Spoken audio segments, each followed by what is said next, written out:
Well, it seems that Her Highness of Hollywood is back in the headlines, but this time not for a handbag launch or a tea collection. Instead, Meghan Markle is allegedly making waves by screaming at TV producers for daring to ask her about something she herself has publicly shared.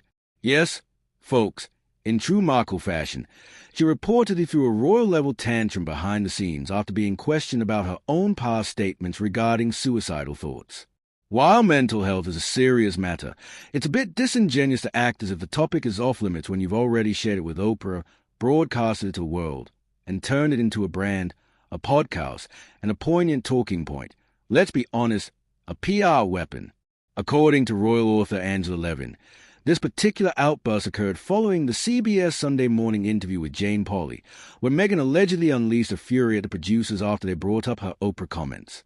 Meghan seems to want control over when she addresses her narrative, preferring it to be vulnerable and raw only when it suits her, while expecting everything else to be curated and filtered for commercial appeal.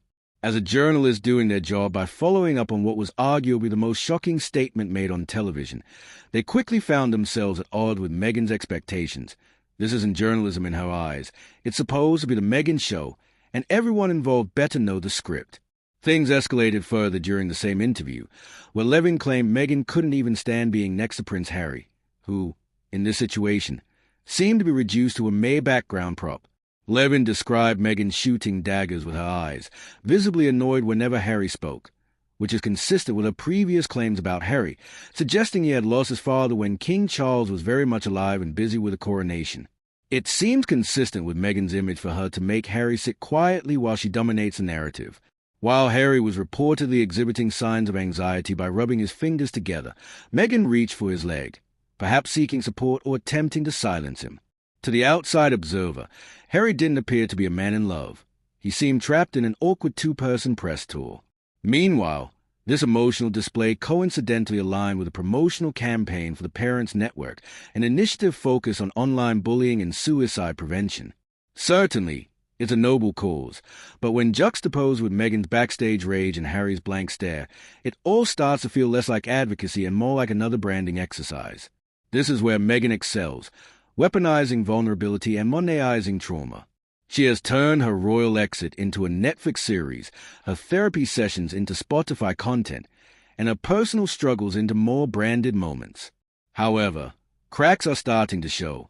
Producers are reportedly receiving the brunt of her rage.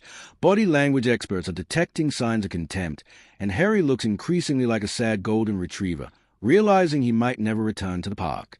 At some point, the world will stop perceiving bravery and start seeing branding.